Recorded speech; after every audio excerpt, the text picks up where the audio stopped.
नाशिकच्या ग्रामीण भागातून निघालेलं लाल वादळ आता मुंबईच्या दिशेने घोंघावत आहे। आज घाटनदेवी परिसरामध्ये कसारा घाटाच्या अलीकडे या लाल वादळाचा मुक्काम होणार आहे आणि उद्या सकाळी पुन्हा एकदा मुंबईच्या दिशेने मार्गक्रमण सुरू होणार आहे। या आंदोलनाचे नेते आपल्या सोबत आहेत। कुठल्या प्रमुख मागण्या घेऊन आपण निघालाय? हा जो काय किसान सभेच्या नेतृत्वाखाली नाशिक ते मुंबई पायी लॉंग मार्च आहे, याच्या नेतृत्व comrade JP Gavit, doctor Ashok Dhawale, doctor Ajit Navale यांच्या नेतृत्वाखाली निघालो आहे। आणि मागण्या ह्या पूर्वीच्याच आहेत। ह्या ज्या आमच्या 8 मागण्या आहेत ह्या 2018 पासून तर आतापर्यंत त्याच मागण्या आहेत। याची शासनाकडे आम्हाला काही नवीन मागणी नाही करायची। ज्या मागण्या आहेत किंवा कायदा झालेला आहे 2006 साली त्याची या ठिकाणी योग्यपणे अंमलबजावणी झाली पाहिजे। 1 गुंठा क्षेत्र हे ह्या शेतकऱ्यांना दिलेलं आहे, 2 गुंठे दिलेले आहेत। कोणता शेतकरी 1 आणि 2 गुंठ्यामध्ये शेती करून त्याची प्रगती करणार आहे हे पण शासनाने ह्या ठिकाणी जे ध्यानात घ्यावं। आणि आमची मागणी आहे की त्यांना वाढीव क्षेत्र मिळावं आणि एका गावचे 200 लोकांचे 150 लोकांचे असे एकत्र 7 बारे ह्या ठिकाणी आहेत। त्या 7 बाऱ्याचा उपयोग कोणत्याही बँकमध्ये लोन घेण्यासाठी त्याचा होत नाही, कुठेही शासकीय योजनेचं प्रकरण करायला त्या 7 बाऱ्याचा उपयोग होत नाही। अशा पद्धतीचा चुकीचा 7 बारा दिलेला आहे। आमची मागणी किसान सभेची आहे की प्रत्येक शेतकऱ्याला हा स्वतंत्र 7 बारा हा वेगळा मिळाला पाहिजे। त्याला त्याच्या कब्जेमध्ये मागणी केल्याप्रमाणे त्याला क्षेत्र हे मिळालं पाहिजे, जेणेकरून तो चांगल्या पद्धतीने शेतकरीला आणि प्रगती करेल।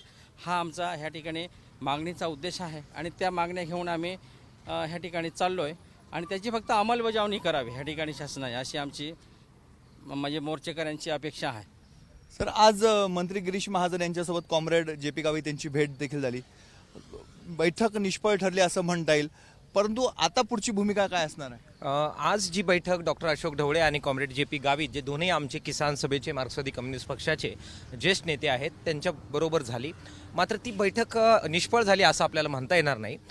ती प्राथमिक पातळीवर आमच्या मागण्या काय आहेत ही समजून घेणारी बैठक होती आणि त्याच्यामध्ये मग माननीय मुख्यमंत्री उपस्थित असताना ही बैठक झाली पाहिजे। कारण मागच्या 3-4 लॉंग मार्चला स्वतः देवेंद्र फडणवीस साहेबांनी शब्द दिला होता की परत या मुद्द्यावर मोर्चा काढावा लागणार नाही, पण दुर्दैवाने परत आम्हाला काढावा लागतो। आणि त्यावेळी आम्ही सांगितलं होतं की मागण्या मान्य होतात, मात्र त्याची अंमलबजावणी होत नाही आणि म्हणून त्यावेळी मागे आपण फ्लोअरवर तुम्ही त्याच्याबद्दलची घोषणा करा, जेणेकरून त्याला एक कायदेशीर आधार येईल, अशी आम्ही अट टाकलेली होती। आणि त्यांनी फ्लोअरवर या सगळ्या बाबत आम्हाला कमिटमेंट दिलेली होती, ती त्यांनी पाळलेली नाही आहे। आणि म्हणून आम्ही म्हणतोय की काय जी बैठक व्हायची ती माननीय मुख्यमंत्री साहेबांच्या समोर, किसान सभेच्या समोर व्हावी आणि त्यासाठी आता आपण तो आग्रह धरलेला होता आणि त्यांनी अशा प्रकारे मुख्यमंत्री असतील अशा प्रकारचा शब्द दिलेला आहे। ते असतील तरच चर्चा होईल, अशी भूमिका किसान सभा आणि मार्क्सवादी कम्युनिस्ट पक्षाने घेतलेली। उद्याच्या बैठकीला कोण कोण असणार आहे आणि बैठक होईपर्यंत मोर्चा एका ठिकाणी थांबणार की मोर्चाचं मार्गक्रमण सुरू राहणार आहे?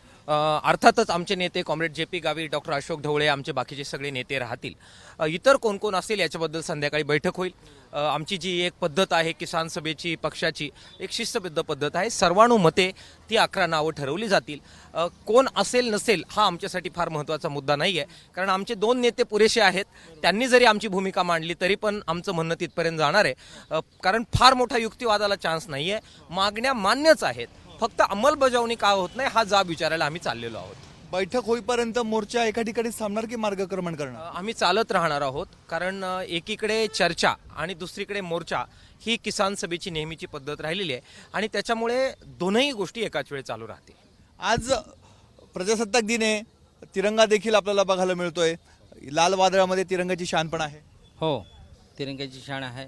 प्रजासत्ताक दिनाच्या निमित्ताने आम्ही हा तिरंगा ह्या मोर्चामध्ये लावलेला आहे आणि तो शेवटपर्यंत आम्ही घेऊन चालणार। ह्या ठिकाणी आम्ही देशाचे नागरिक असल्यामुळं हा तिरंगा आमचा म्हणजे अभिमान आहे, स्वाभिमान आहे आणि तो आम्ही या ठिकाणी घेऊन चालणार।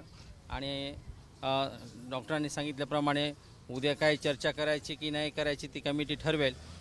चर्चा झाली तर त्या ठिकाणी जेही प्रतिनिधी आहेत ते त्या ठिकाणी जातील आणि आमच्या मागण्या आहेत ती मुख्य मागणी अंमलबजावणीची आहे ती सांगतील। आणि नद्याजोडचा जो आहे प्रश्न, तर नद्याजोडचा प्रश्न पण जो आहे ते पश्चिमेकडे जे काही वाहून जाणार पाणी आहे ते पाणी पूर्वेकडे जर वळवलं तर पूर्वेकडे पण त्यांना पाणी उपलब्ध होईल आणि स्थानिकांना पण त्या ठिकाणी पाणी उपलब्ध होईल. आपण बघतोय हा मोर्चा आता घोटीच्या जवळ पोहोचलेला आहे. आजचा कसारा घाटाजवळ असणाऱ्या घाटनदेवीपाशी पहिला मुक्काम हा असणार आहे आणि इथून पुढे थेट ठाणे जिल्ह्यामध्ये हा मोर्चा मार्गक्रमण करणार आहे. मात्र आज प्रजासत्ताक दिन आहे. प्रजासत्ताक दिनाच्या दिवशी देखील या सर्व आंदोलकांना मोर्चा काढावा लागलेला आहे आणि लाल वादळामुळे तिरंग्याची शान देखील बघायला मिळते. त्यामुळे सरकार आता या आंदोलनाची काय दखल घेतं, उद्याच्या बैठकीमध्ये काय तोडगा निघतो, अंमलबजावणी कधीपासून सुरू होते, असे असंख्य प्रश्न या निमित्तानं उपस्थित होत आहेत. कॅमेरामॅन किरण कटारेसह मुकुल कुलकर्णी, एबीपी माझा, नाशिक मुंबई महामार्ग. एबीपी माझा, उघडा डोळे बघा नीट.